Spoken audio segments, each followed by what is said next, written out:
Silence sat behind a large oak desk and indicated the leather wingback chairs on the other side. I sat and waited for her to be ready. The chairs were buttery and comfortable. She pulled out a little voice recorder and turned it on. "I'll record this meeting if the council comes to investigate whatever you're speaking of. I want to show that I have done everything in my power. Now, please tell me who you are and what you are about." She nodded. "My name is Victor Nightshade. I came hunting my child who stole $3 million from me 15 years ago. When I found him, he told me he had spent all my money. Much of it had been spent on blood." I stated, "I'm not responsible for what he did with your money. I hope you aren't trying to take it back. What is your child's name?" Silence asked. "Paul Springer." I replied, "I don't want the money and I don't hold you responsible for how he spent it." She dug through her files and pulled out one with Springer's name on it. After flipping the pages, she looked up and smiled tightly. Yes, he was seeing a woman called Verity Gale for the last 10 years. He'd had a few others before, but only requested her after his first feeding with her. She opened a laptop on the desk and typed a few things in before continuing. "She's fairly popular, maxed out at 4 vampires, and she has a waiting list. AB negative is rare here, but I don't think my others are as popular. She probably offers other bonuses for additional cash. I don't stop them from doing that.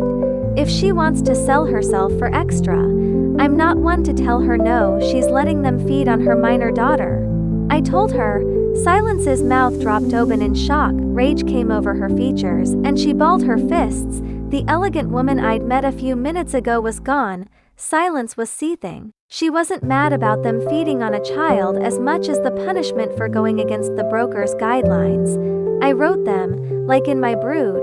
"The penalty for merely trading in child's blood is death. That bitch.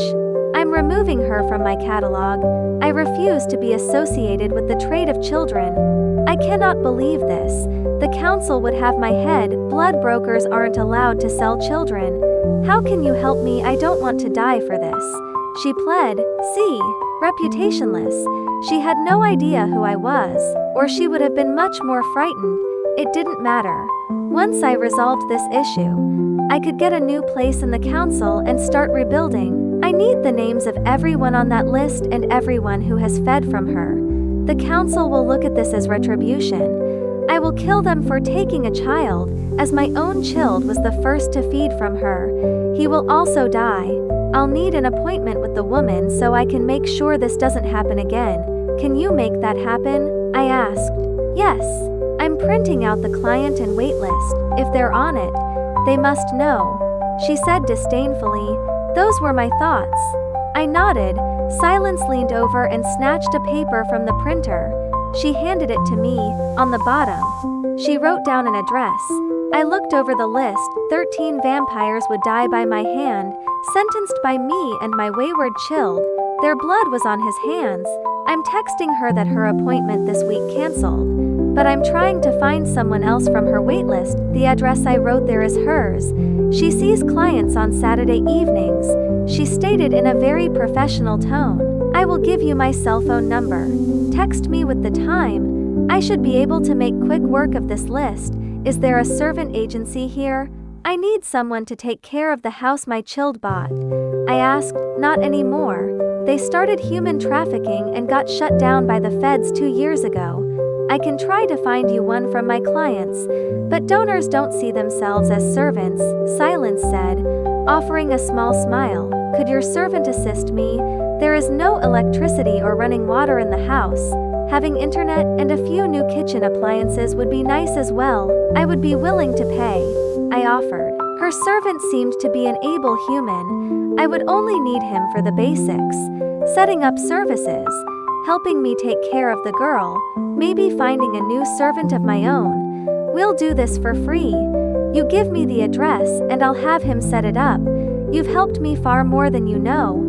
I have to run an audit on all of my donors now to make sure there isn't any other funny business going on, she sighed. I wrote down the information and started hunting. I wanted to be back at the house as soon as possible, just in case I had to fix whatever Springer messed up there. I I looked at the sheet with the names and addresses for the vampires who'd fed on the girl. 3 of them lived in the same house. Lucky me.